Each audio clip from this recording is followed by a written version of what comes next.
आप सभी लोगों का बहुत बहुत स्वागत। आज की हमारी वीडियो का जो टॉपिक है उस टॉपिक में हम सभी रोबोट की टाइप्स पढ़ेंगे। जैसा कि आप यहाँ पे स्क्रीन पर देख रहे हैं, टाइप्स ऑफ रोबोट। तो इस वीडियो में हम सभी प्रकार के रोबोट का अध्ययन करेंगे और वो कहाँ यूज होते हैं, उनके एप्लीकेशन क्या है, हम ये देखेंगे। तो वीडियो हम स्टार्ट करते हैं। उससे पहले अभी तक आप लोग हमसे कनेक्ट नहीं हैं, जुड़े नहीं हैं, तो आप हमसे इंस्टाग्राम लिंक दिया हुआ है, उससे आप हमारे इंस्टाग्राम पेज से जुड़ सकते हैं।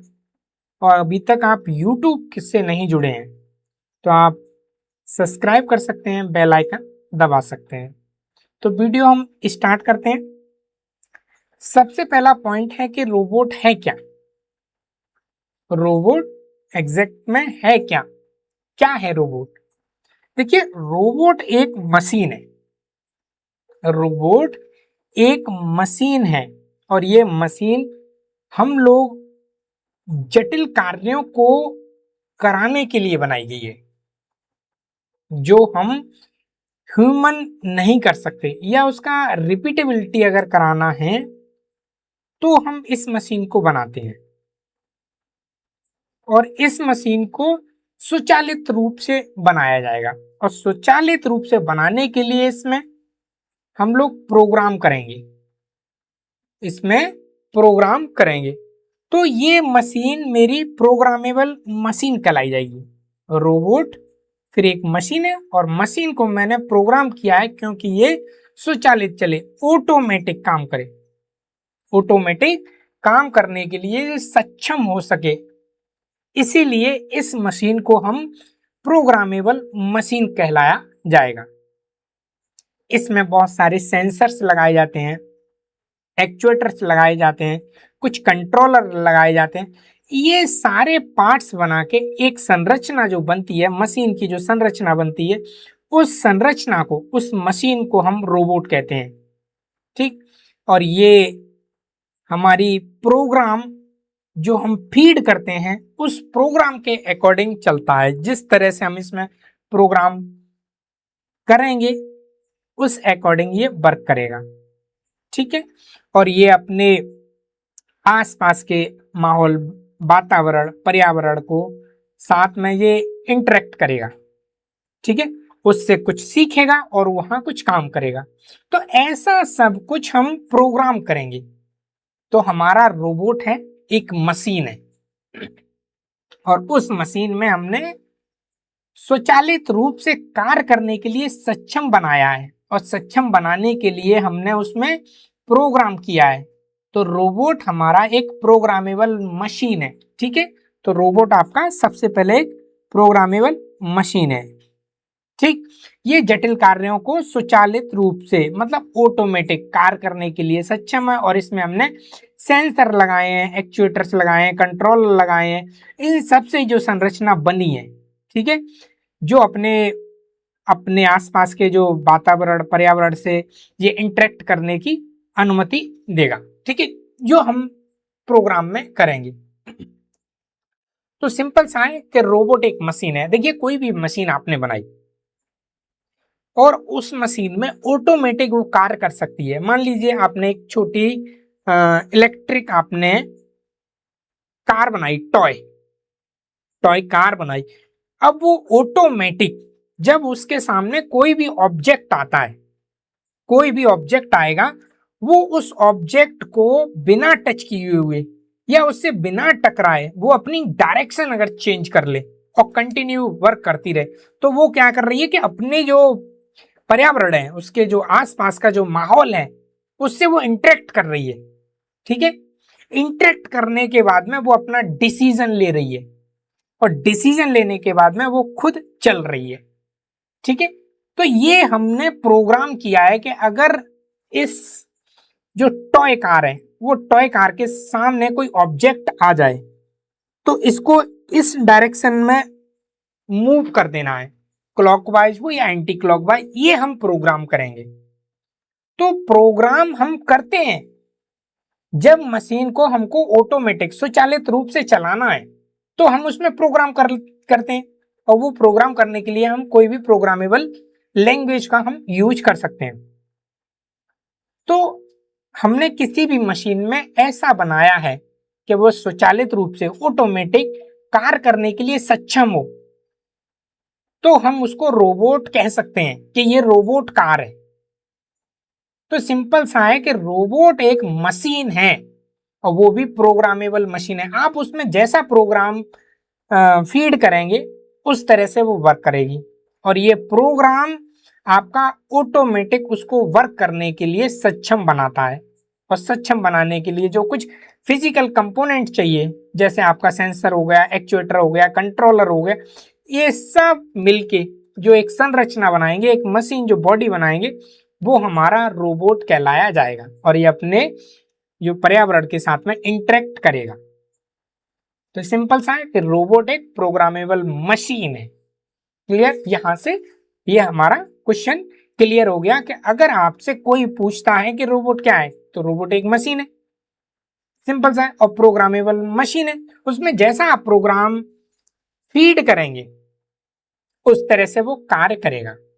ठीक है, अब हम देखते हैं कि रोबोट डिफरेंट डिफरेंट टाइप के होते हैं। आपने रोबोट कार्स देखी, और आपने जो रोबोट मूवी है उसमें आपने रोबोट देखा, उसको हम ह्यूमन रोबोट बोलते हैं।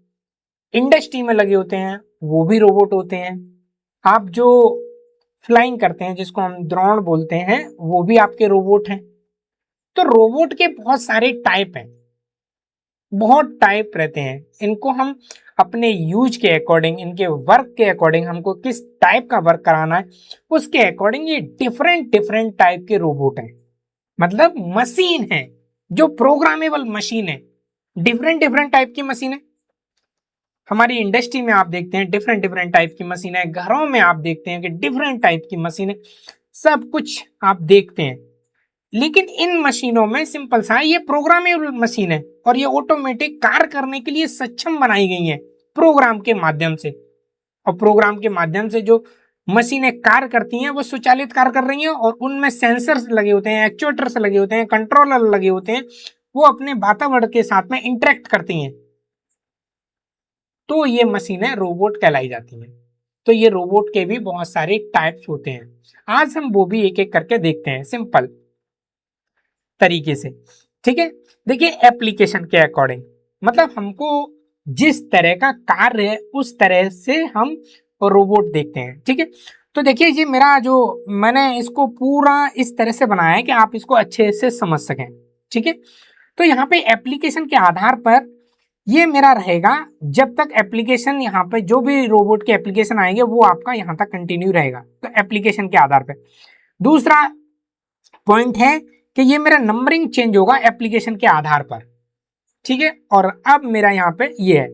तो एप्लीकेशन के आधार की बात करें तो मुझे जिस तरह से रोबोट की जरूरत थी उस तरह का मैंने मशीन बनाया, उस मशीन में मैंने प्रोग्राम फीड किया, तो वो मेरा रोबोट कहलाया। अब ये रोबोट मुझे इंडस्ट्री के लिए जरूरत थी, मुझे अपनी फैक्ट्री में लगाना था, वो मुझे रोबोट चाहिए था। तो मैंने एक ऐसी मशीन बनाई, और मशीन को मैंने स्वचालित रूप से कार्य करने के लिए उसमें प्रोग्राम फीड किया। उसमें मुझे कंपोनेंट की जो जरूरत थी वो मैंने कंपोनेंट उसमें लगाए, चाहे वो सेंसर हो गया, चाहे वो एक्चुएटर हो गया, सारे पार्ट्स मैंने लगाए। तो इस टाइप के रोबोट आपके इंडस्ट्रियल रोबोट कहलाए जाएंगे। ठीक, अब आप यहां से समझते हुए चले कि इंडस्ट्री रोबोट कहलाए जाते हैं। इंडस्ट्री रोबोट आपके कौन कौन से होते हैं? देखिए, एक असेंबली रोबोट होता है। हम इन रोबोट का एक डिफरेंट वीडियो बनाएंगे जहां पे हम हर रोबोट के बारे में सेपरेट सेपरेट बात करेंगे। लेकिन आज हम इस वीडियो के माध्यम से हम सभी टाइप्स के रोबोट को पहले जान लेंगे, उसके बाद में इनका वर्किंग प्रिंसिपल देखेंगे, इनके जो प्रोग्रामिंग है वो देखेंगे, इनमें कौन कौन से कंपोनेंट लगते हैं वो देखेंगे, और इसकी हम प्रोग्रामिंग भी देखेंगे, और प्रोग्रामिंग हम आपको करके भी दिखाएंगे। क्लियर? तो यहाँ पे अभी हम पहला जो हमारा टाइप है वो हमारा एप्लीकेशन के आधार पर है। पहला जो हमने वर्गीकरण किया है वो किया है हमने यूज के आधार पे। ठीक है, तो जो इंडस्ट्री में यूज होंगी उन्हें हम इंडस्ट्रियल रोबोट बोलेंगे। मतलब फैक्ट्री में, किसी कारखाने में, किसी गोदाम में वो हमारे इंडस्ट्री में यूज होंगे, हम उन रोबोटों को इंडस्ट्री रोबोट कहेंगे। अब ये इंडस्ट्री रोबोट कौन कौन से होते हैं? आपका एक असेंबली रोबोट हो गया, ठीक है, बेल्डिंग रोबोट हो गया, वो मेरा इंडस्ट्री है, पेंटिंग रोबोट हो गया, वो मेरा इंडस्ट्री है, पिक एंड प्लेस रोबोट है, वो मेरा इंडस्ट्री रोबोट है, और मटेरियल हैंडलिंग के लिए मैंने जो रोबोट बनाया है वो मेरा रोबोट मटेरियल हैंडलिंग रोबोट कहलाया जाएगा। मैं पुनः यहाँ पे फिर से एक बात कहना चाहूंगा कि ये सारे रोबोट हम इनके चित्र भी देखेंगे, इनके एप्लीकेशन भी देखेंगे, इनके पार्ट्स भी देखेंगे और इनकी प्रोग्रामिंग भी देखेंगे, और इनका कहाँ कहाँ आज की डेट में यूज हो रहा है वो भी हम बात करेंगे आगे आने वाली वीडियो में। ठीक है, वीडियो बहुत लंबा हो जाता है, एक वीडियो में सारा नहीं कवर कर सकते। ठीक है, तो आज हम सिर्फ टाइप्स की बात कर रहे हैं। ठीक है, तो हमारा इंडस्ट्री रोबोट ये चार आपने देखे, असेंबली रोबोट हो गया वो भी इंडस्ट्री रोबोट में आएगा, बेल्डिंग रोबोट वो भी इंडस्ट्री में, पेंटिंग रोबोट हो गया, पिक एंड प्लेस रोबोट हो गया, और मटेरियल हैंडलिंग रोबोट हो गया, सामग्री हैंडलिंग रोबोट। ये रोबोट आपके इंडस्ट्री रोबोट कहलाए जाएंगे। दूसरा है आपका सेकंड टाइप, आप यहां पे देखते रहें। ठीक है, ये टाइप सेकंड है। सेकंड है, ये भी एप्लीकेशन के आधार पर, लेकिन ये सेकंड टाइप का है, मतलब इंडस्ट्री में तो यूज होगा लेकिन ये सर्विस देगा। क्लियर, इसका जो यूज है वो हमें सर्विस प्रोवाइड कराएगा। सर्विस कौन से प्रोवाइड कराएगा? जो हमारे घरों में यूज होंगे वो हमारे डोमेस्टिक रोबोट कहलाए जाएंगे। डोमेस्टिक रोबोट मतलब घरों में यूज हो रहे हैं। ठीक है, जैसे वैक्यूम क्लीनर रोबोट हो गया, वो मेरे घर में यूज होता है, तो वो मेरा घरेलू डोमेस्टिक रोबोट कहलाया जाएगा। क्लियर, आपका ऑन मूवर्स हो गया, वो मेरा रोबोट हो गया। पुल क्लीनर हो गया, ये मेरा डोमेस्टिक जो है रोबोट हो गया। नेक्स्ट है हमारा मेडिकल रोबोट। ठीक है, जैसे सर्जरी में जिन रोबोट की हमको सहायता ली जाती है उन्हें सर्जिकल असिस्टेंट रोबोट्स कहा जाता है ना। नेक्स्ट है पुनर्वास रोबोट, ये भी होते हैं। तो इस टाइप के रोबोट जितने भी मेडिसिन में यूज होंगे, चिकित्सा प्रणाली में जो भी रोबोट यूज हो रहे हैं वो मेरे मेडिकल रोबोट कहलाए जाएंगे। ठीक है, नेक्स्ट है लॉजिस्टिक रोबोट। आप लॉजिस्टिक रोबोट को आप किस तरह से देख सकते हैं, जैसे आपका वाहन हो गया, ठीक है, वाहन हो गए वो आप देख सकते हैं, या गोदामों में जो रोबोट यूज हो रहे हैं जो सामान को एक स्थान से दूसरे स्थान तक लेके जा रहे हैं, लॉजिस्टिक काम कर रहे हैं। ठीक है, ये ऑटोमेटिक रहेंगे, सारे स्वचालित रहेंगे। ठीक है, इसमें प्रोग्राम फीड किया जाएगा, उस अकॉर्डिंग चलेंगे। तो इन रोबोटों को हम लॉजिस्टिक रोबोट बोला जाएगा। ठीक है, नेक्स्ट है हमारा एग्रीकल्चर रोबोट। एग्रीकल्चर रोबोट मतलब फसल के लिए, हमने जो फसल के एग्रीकल्चर के लिए बनाए गए रोबोट हैं वो मेरे रोबोट एग्रीकल्चर रोबोट कहलाए जाएंगे। ठीक है, जैसे फसल की कटाई हो गई, हार्वेस्टिंग रोबोट हो गया, बीज बोने वाले रोबोट हो गए, प्लांटिंग रोबोट कहलाए जाएंगे, है ना। खरपतवार निकलने वाले रोबोट हैं, जो फसल के बीच में खरपतवार उगाते हैं उनको निकालने का जो काम करते हैं वो रोबोट हो गए। तो ये मेरे एग्रीकल्चर रोबोट कहलाए जाएंगे क्योंकि ये एग्रीकल्चर फील्ड में यूज होते हैं। ठीक है, तो इस तरह के आपके रोबोट हैं।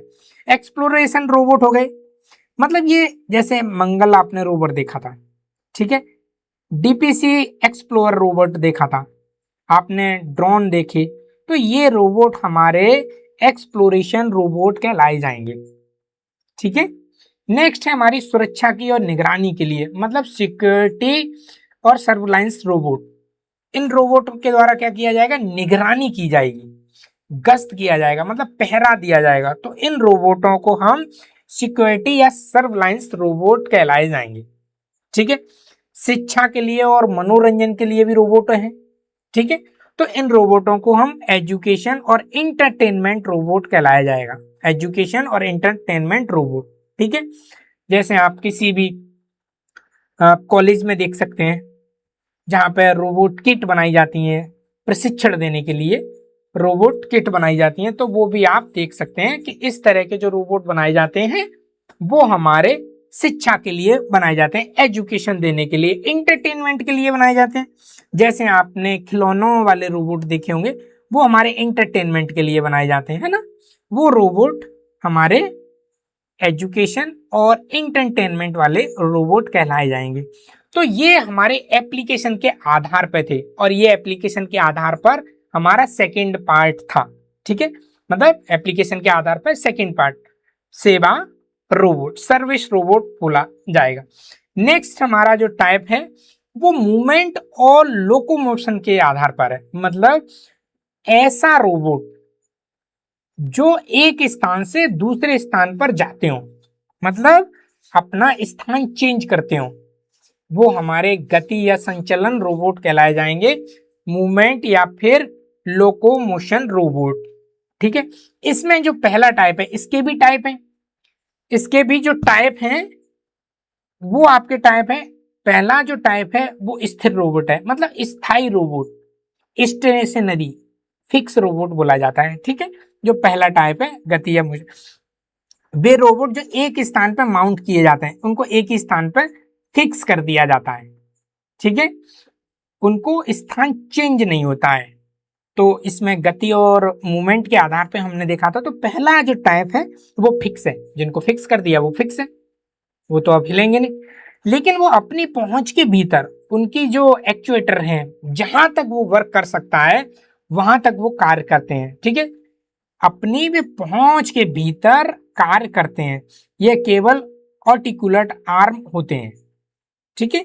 उदाहरण के लिए अधिकांश हमारे औद्योगिक जो रोबोट होते हैं, जैसे वेल्डिंग रोबोट हो गया, पेंटिंग रोबोट हो गया या असेंबली रोबोट हो गया, ये सारे हमारे फिक्स रोबोट कहलाए जाते हैं।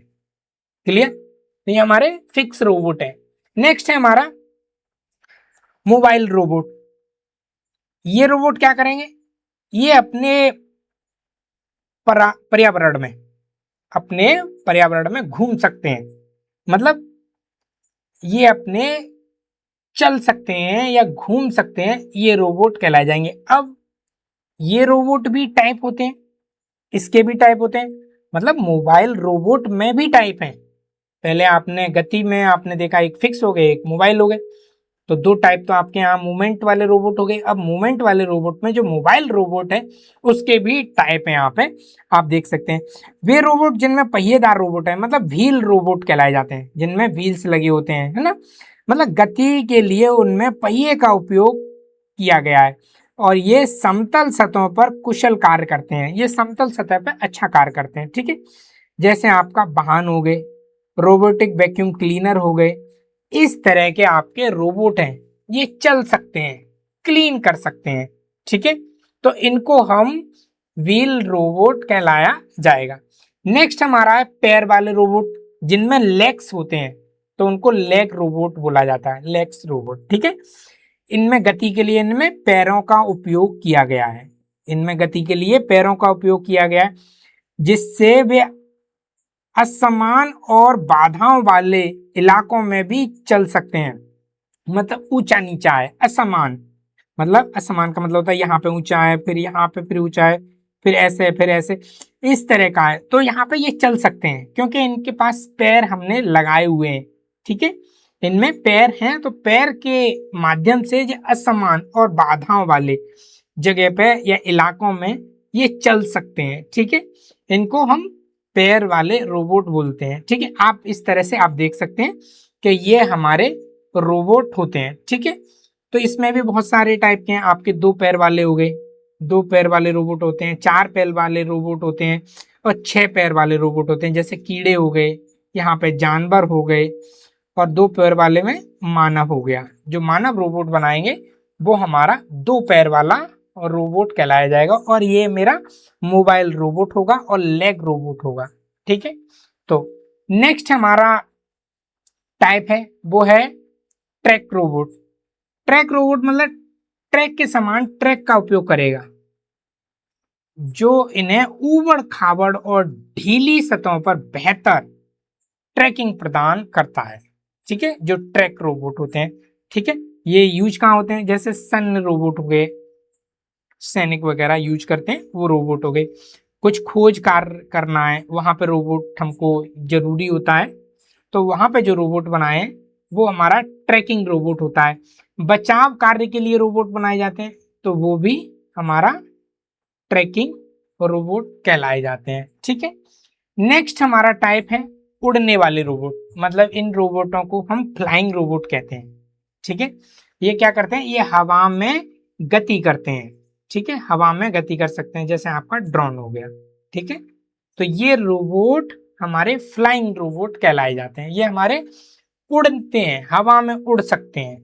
ठीक है, तो ये मेरा फ्लाइंग रोबोट कहलाए जाएंगे। नेक्स्ट है जल के नीचे जाने वाले रोबोट, अंडर वाटर रोबोट, जो पानी के भीतर जाते हैं। ठीक है, जो पानी के भीतर भी चलते हैं उनको हम अंडर वाटर रोबोट कहते हैं। इन्हें दूर से ही संचालित किया जाते हैं, जैसे आप देख सकते हैं दूर से संचालित करने वाले जो वाहन होते हैं इस तरह से, है ना, ये रिमोट से ऑपरेट किए जाते हैं और ये पानी के अंदर ये कार्य करते हैं। ठीक है, तो जो जल के नीचे जो जाते हैं, जैसे हमको रिसर्च करना हुआ अंडर वाटर में, वहां पे हमको अंडर वाटर रोबोट यूज करते हैं। ठीक है, नेक्स्ट हमारा जो टाइप है कंट्रोलिंग सिस्टम के आधार पर। ठीक है, मतलब रोबोट को कैसे कंट्रोल किया जा रहा है उसके आधार पर भी हमने रोबोट का एक डिवीजन किया है, क्लासिफिकेशन किया है रोबोट का। तो कंट्रोलिंग के आधार पर अगर हम बात करें कि रोबोट की टाइप, तो पहला कंट्रोलिंग के आधार पर कि जिनमें प्री प्रोग्राम रोबोट किया गया है, पहले से ही प्रोग्राम फिट किया गया है। ठीक है, उनको हम प्री प्रोग्राम रोबोट कहते हैं। इसमें एक निश्चित अनुक्रम का पालन करने के लिए प्रोग्राम किए जाते हैं, मतलब किसी भी कार्य को करने के लिए पहले से ही प्रोग्राम तैयार कर दिया जाता है। ठीक है, इसमें अनेकों कार्य के लिए कोई बदलाव नहीं होता है जब तक कि पुनः प्रोग्राम न किया जाए।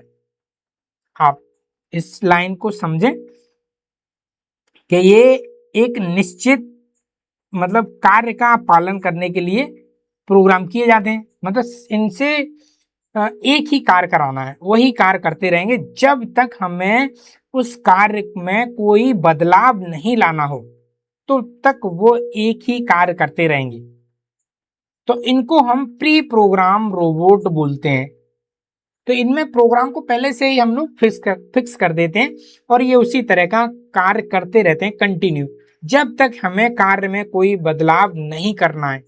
अगर हमको कार्य में अगर बदलाव करना है तो प्रोग्राम हमको चेंज करना पड़ेगा। ठीक है, आप इसका एग्जाम्पल उद्योगों में जो रोबोट लगे होते हैं वो रोबोट आप देख सकते हैं, वेल्डिंग रोबोट हो गया या पेंटिंग रोबोट हो गया। ठीक है, तो ये रोबोट हमारे प्री प्रोग्राम रोबोट कहलाए जाते हैं। नेक्स्ट है हमारा tele operator robot. Tele operative robot में ये मानव के द्वारा कंट्रोल किए जाते हैं, मतलब ह्यूमन के द्वारा कंट्रोल किए जाते हैं।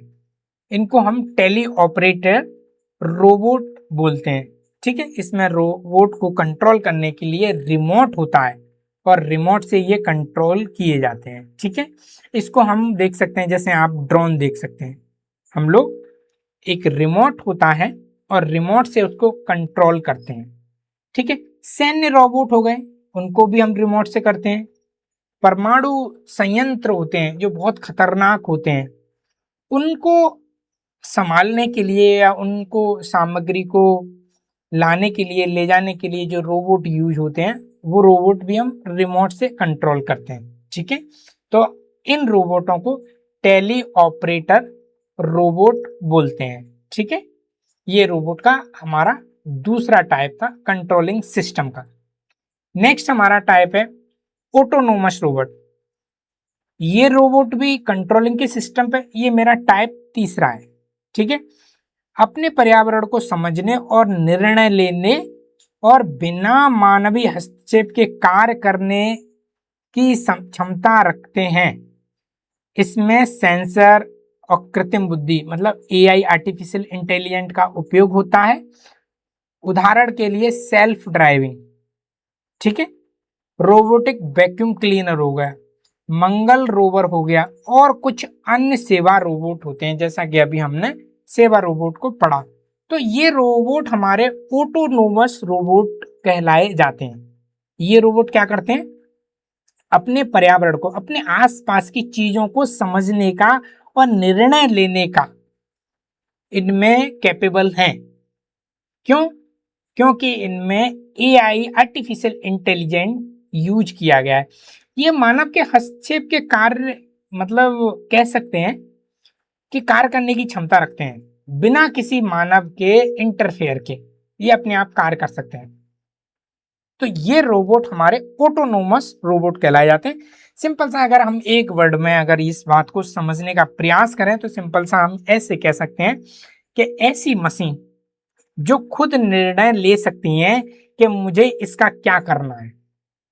उसमें किसी भी मानव का इंटरफेरेंस की जरूरत नहीं होती है, मानव उसमें हस्तक्षेप कर ही नहीं सकता, वो खुद ही कार्य करती हैं। और इस कार्य को करने के लिए उनमें एआई यूज किया जाता है। जैसे आप सेल्फ ड्राइविंग देख रहे हैं, आज की डेट में आप सेल्फ ड्राइविंग को देख रहे हैं, तो सेल्फ ड्राइविंग में क्या है कि वो ड्राइविंग अपने आप ऑटोमेटिक कार्य करेगी, उसमें एआई यूज होगा, आर्टिफिशियल इंटेलिजेंट का यूज किया जाएगा और मोरी जो हमारी ड्राइविंग है, सेल्फ ड्राइविंग जो भी कार होंगी वो ऑटोमेटिक चलेंगे। तो ये मेरी ऑटोनोमस रोबोट बोले जाएंगे। आपने घरों में जो वैक्यूम क्लीनर रोबोट देखे होंगे वो भी अपने आप कार्य करते रहते हैं, जहां पे भी उनको क्लीन करना है करते रहते हैं। मंगल रोबोट था, वो भी आपका ऑटोनोमस रोबोट था, वो भी अपने आप कार्य कर रहा था। इस तरह के रोबोट हमारे ऑटोनोमस रोबोट कहलाए जाएंगे। नेक्स्ट जो टाइप है वो है सहयोगी रोबोट। सहयोगी रोबोट में क्या होता है, इसमें देखिए मानव के साथ साथ सीधे और सुरक्षा के रूप में कार्य करने के लिए ये डिजाइन किए जाते हैं। इनमें सुरक्षा विशेषताएं होती हैं ताकि ये मानव को चोट न पहुंचा सकें। ठीक है, इनको हम सहयोगी रोबोट बोलते हैं। आप इस बात को इस तरह से समझ सकते हैं कि देखिए मानव के साथ, ये तो सीधा सीधा है कि ये मानव के साथ और सुरक्षा के रूप में कार्य करने के लिए ये डिजाइन किए जाते हैं, मानव के साथ और सुरक्षा के लिए। ठीक है, आप इसमें एग्जाम्पल, आप एक सबसे अच्छा एग्जाम्पल है जैसे कि पिक एंड प्लेस रोबोट है, ये असेंबली लाइन पर कार्य करेगा। पिक एंड प्लेस रोबोट तो असेंबली लाइन पे मानव के साथ ये कार्य करेगा, मानव भी कार्य करेगा और रोबोट भी कार्य करेगा, तो इन्हें हम सहयोगी रोबोट के नाम से जाना जाएगा। तो ये मानव के साथ कार्य करता है। नेक्स्ट हमारा रोबोट का जो टाइप है ये संरचना के आधार पर है, मतलब उसका स्ट्रक्चर हमारा कैसा है उसके अकॉर्डिंग हमने रोबोट को वर्गीकरण किया गया है। ठीक है, मतलब रोबोट का जो भौतिक डिजाइन है, उसकी संरचना है, उसके आधार पर हमने रोबोट का क्लासिफिकेशन किया है। ठीक है, जैसे मानव के हाथ संपूर्ण समान घूर्णन वाले जॉइंट होते हैं, उसकी श्रृंखला होती है।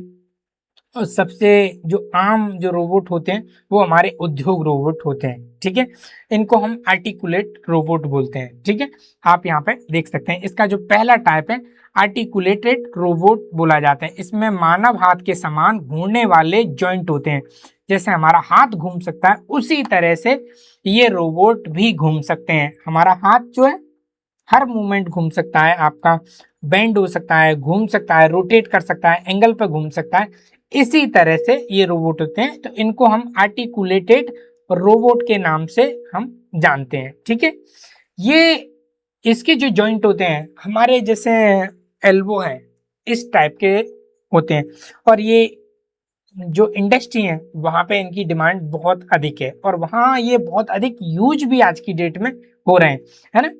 ये 6 एक्सेस रोबोट बोले जाते हैं, जबकि हमारा जो हैंड है वो 7 है। आपको ये जरूर याद रखना है कि ये हमारा हैंड 7 है, ये 6 एक्सेस रोबोट बोले जाते हैं। क्लियर। नेक्स्ट हमारा रोबोट है स्कारा रोबोट। ठीक है, ये ये इसका जो काम है, ये 2 समांतर घूमने वाले जोंट के साथ में एक बेलनाकार कार्य क्षेत्र में गति करता है, और ये क्षैतिज गति में लचीला होता है लेकिन ऊर्ध्वाधर गति है। ठीक है, वहां पे ये रेजिड होता है, मतलब कठोर होता है, वहां पे ये कार्य नहीं करता है। जैसे कि आपको असेंबली वाला कार्य हो गया, पिक एंड प्लेस वाले कार्य हो गए, ये हमारे स्कारा रोबोट बोले जाते हैं। सिंपल सा है कि देखिए, आप प्रीवियस वीडियो देखे होंगे तो वहां पे इसको मैंने अच्छे से और एक्सप्लेन किया है, और आने वाली जो वीडियो है मैं हर रोबोट का एक एग्जाम्पल देते हुए, जहां इंडस्ट्री में यूज है वहां का एग्जाम्पल देते हुए और लाइव में दिखाते हुए आपको हर एक वीडियो को मैं बनाऊंगा। तो आप जुड़े रहिए, देखते रहिए, ठीक है। तो आपको प्रयास करना पड़ेगा। देखिए, सीखने के लिए थोड़ा सा मेहनत तो करना पड़ेगा, मेहनत तो आपको लगाना पड़ेगा, ठीक है। तो स्कारा रोबोट की अगर हम बात करें तो स्कारा रोबोट ये घूमने वाले जोड़ों के साथ में एक बेलनाकार कार्य क्षेत्र में गति करता है। सिंपल सा है कि आप इस तरह से आप देख सकते हैं कि ये मेरा कार्य क्षेत्र बनेगा, ठीक है। ये तो इस कार्य क्षेत्र में वो कहीं पर भी गति कर सकता है, ठीक है।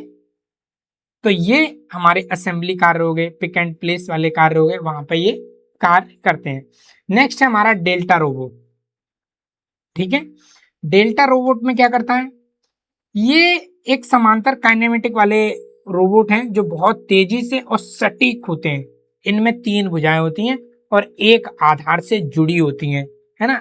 अभी जो हमने वीडियो जिसमें डिस्कशन किया था प्रीवियस वीडियो में, आप वहां से देख सकते हैं, जिनको हम डेल्टा रोबोट बोलते हैं, ठीक है। इनमें 3 भुजाएं होती है और एक ही आधार से जुड़ी रहती हैं, ठीक है। इनका मैक्सिमम हम यूज क्या करते हैं, पिक एंड प्लेस के लिए, ठीक है। जैसे मुझे पैकेजिंग किसी इंडस्ट्री में हो रही है, तो पैकेजिंग कार्य को मैं करने के लिए मैं डेल्टा रोबोट यूज कर सकता हूं, है ना। इसको हम स्पाइडर रोबोट के नाम से भी जानते हैं, स्पाइडर रोबोट के नाम से भी हम लोग जानते हैं, ठीक है।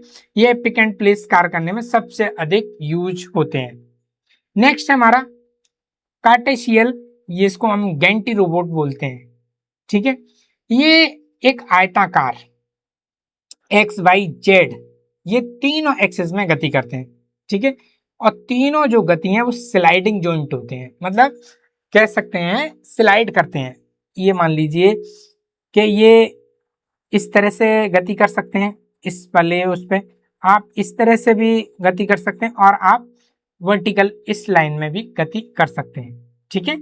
ये रोबोट होते हैं। इन रोबोटों को वर्क पीस के ऊपर स्थापित किया जाता है, जो मेरा वर्क पीस है उसके ऊपर स्थापित किया जाएगा। एग्जाम्पल आप 3D प्रिंटर देख लीजिए, CNC मशीन देख लीजिए, इनका यूज मतलब बड़े पैमाने पर असेंबली कार्य के लिए होता है, ठीक है।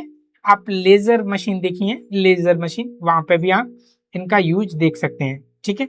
ये हमारे रोबोट सबसे अधिक आज की डेट में इंडस्ट्री में यूज हो रहा है। इनकी सबसे विशेष बात है ये आयताकार डायरेक्शन में कार्य करते हैं, एक्स वाई और जेड, ठीक है। ये मेरे रोबोट होते हैं, ठीक है। नेक्स्ट है मेरा सिलेंड्रिकल रोबोट, ये घूमने वाला आधार होता है इसमें, ये क्षैतिज पर एक बेलनाकार कार्य क्षेत्र बनाता है, मतलब एक सिलेंड्रिकल क्षेत्र में वर्क करता है। तो ये हमारा जो कार्य क्षेत्र है उसके अकॉर्डिंग ये वर्क करता है। तो इसका हम लोग जो इसका स्ट्रक्चर जो बनाया गया है, इसकी जो संरचना है, भौतिक आधार है, उसके ऊपर इसका नाम रखा गया है कि बेलनाकार रोबोट है। इसको हम सिलेंड्रिकल रोबोट के नाम से जानते हैं। जैसा कि आप देख सकते हैं, एग्जाम्पल के रूप में आप मशीन टूल का लोडिंग और अनलोडिंग करना है, तो वहां पे आप इस टाइप का रोबोट यूज कर सकते हैं, बेलनाकार रोबोट। नेक्स्ट है हमारा गोलाकार, या जिसको हम ध्रुवीय रोबोट बोलते हैं, स्पेरिकल या पोलर रोबोट, ठीक है। ये घूमने वाला इसका आधार होता है, जो घूमने वाला जो आधार होता है वो किसी भी कोण पर, ठीक है, एक मतलब रेखीय अक्ष में और बेलनाकार कार्य क्षेत्र बनाता है, ठीक है। इस रोबोट का यही एक अच्छा यूज है, और ये रोबोट भी इंडस्ट्री में सबसे अधिक यूज होता है। जैसे आपका डाई कास्टिंग करना है या आपको वेल्डिंग कार्य करना है, वहां पे आपका गोल रोबोट या फिर आपका स्पेरिकल रोबोट, गोलाकार ध्रुवीय रोबोट जिसको हम बोलते हैं, हम वो यूज करते हैं इंडस्ट्री में। आज की डेट में बहुत अधिक यूज हो रहा है। नेक्स्ट हमारा जो इसका टाइप है वो है हमारा पर्पज के आधार पर, हमको पर्पज क्या है। तो पहला है हमारा मानवीय रोबोट, जिसको ह्यूमनाइज्ड रोबोट बोलते हैं। इसका सिंपल सा आप एग्जाम्पल ऐसे देख सकते हैं कि इसमें मानव की संरचना के आधार पर, मतलब विज्ञान की नकल करने के लिए इसको डिजाइन किया गया है। ठीक है, इसमें सिर हो गया, धड़ हो गए, हाथ हो गए, दो पैर हो गए, सब कुछ लगाया गया है। ठीक है, ये भी मशीन है, ये भी मशीन है, और इसमें भी प्रोग्राम किया गया है। इसमें भी सारे कंपोनेंट वही लगाए गए हैं जो अन्य रोबोटों में लगाए जाते हैं। ठीक है, तो मानव की संरचना के अकॉर्डिंग, जो मानव के शरीर की जो रचना है, जिस अकॉर्डिंग उसका शरीर है, बॉडी स्ट्रक्चर है, उसकी नकल की गई है, और उसकी डिजाइन में इस तरह से नकल की गई है कि वो हूबहू ह्यूमन बॉडी जैसा दिखे, जिसको हम ह्यूमनडाइज रोबोट बोलते हैं, मानवीय रोबोट बोलते हैं। ठीक है, इसमें सर भी होगा, धड़ भी हो गया, दो पैर भी होंगे, दो हाथ भी होंगे। इस तरह के रोबोट हमारे मानवीय रोबोट कहलाए जाएंगे। ये हमारा पर्पज है, पर्पज के आधार पर हमने बांटा गया है। ये एक स्पेशल हमने क्लासिफिकेशन किया है। ठीक है, इसमें आप एल्टास देख सकते हैं, सोफिया रोबोट देख सकते हैं। तो इस तरह के रोबोट हमारे मानवीय रोबोट कहलाए जाएंगे। नेक्स्ट है मल्टी फंक्शन रोबोट। ये विभिन्न कार्यों करने के लिए प्रयोग किए जाते हैं। मान लिए आपको बहुत सारे कार्य करवाने हैं, विभिन्न कार्यों के लिए जो प्रोग्राम किए जाते हैं उनको हम मल्टी फंक्शन रोबोट कहते हैं। मतलब एक ही रोबोट में, एक ही मशीन है, मशीन आप रोबोट का मशीन है, हमने ये पहला ही आपको टॉपिक में क्लियर किया। तो इस मशीन को हमने बहुत सारे प्रोग्राम इसमें डाल रखे हैं, तो जिस अकॉर्डिंग उसके सामने कोई ऑब्जेक्ट आएगा उस अकॉर्डिंग ये वर्क करेगी। ठीक है, तो इसमें विभिन्न कार्यों के लिए जो प्रोग्राम किए जाते हैं, तो इसीलिए इसे हम मल्टी फंक्शन प्रोग्राम रोबोट बोलते हैं, मल्टी फंक्शन रोबोट। ठीक, नेक्स्ट है हमारा नैनो रोबोट। ये बहुत छोटे रोबोट होते हैं, मतलब नैनोमीटर पैमाने पर, आप समझ सकते हैं कि कितने छोटे होंगे। ठीक है, इनको हम विशेष रूप से किसी मेडिकल, मतलब चिकित्सा हो गया, या सामग्री विज्ञान, ठीक है, मटेरियल साइंस भी बोल सकते हैं, या हम बायोलॉजी वाले क्षेत्र में इनका यूज सबसे अधिक किया जाता है। इनका डिजाइन है वो हम लोग बहुत छोटा बनाएंगे, नैनोमीटर पैमाने पर। ठीक है, इनका उद्देश्य ही हमारा रहेगा वो बहुत छोटा रहेगा, इसीलिए हम इन्हें नैनो रोबोट बोलते हैं। आप इस तरह से देख सकते हैं।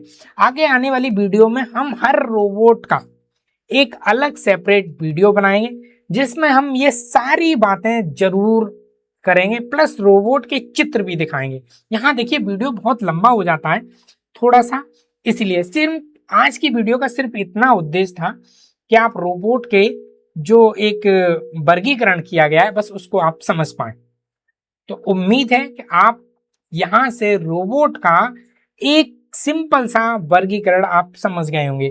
आगे आने वाली रोबोट वीडियो में हम हर एक रोबोट से एक एक वीडियो बनाएंगे, हर रोबोट की एक वीडियो बनाएंगे, उसमें उसके पार्ट्स, कंपोनेंट, उसका वर्किंग प्रिंसिपल और उसका यूज कहाँ किया जा रहा है आज की डेट में, वो हम सब कुछ देखेंगे। तो आप कंटिन्यू जुड़े रहें। देखिए सीखने को आपको मिलेगा। देखिए आप, हम आपसे कुछ ले तो नहीं रहे हैं, आपको कुछ सीखने को मिलेगा।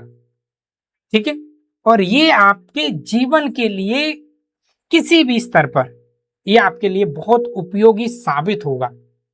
ठीक है, तो आप हमसे जुड़े रहिए, सीखते रहिए, जिससे कि आपकी लाइफ बेहतर हो, आपका कैरियर बेहतर हो। क्योंकि आज की जो इंडस्ट्री है वो एआई इंडस्ट्री है, और रोबोटिक आज का जो जमाना है वो आर्टिफिशियल इंटेलिजेंट पूरा है और रोबोट का है। किसी भी इंडस्ट्री में आप जाओगे तो वहां पे आपको रोबोट आपको देखने को मिलेंगे। तो रोबोट की नॉलेज होना आज की डेट में बहुत ही महत्वपूर्ण है।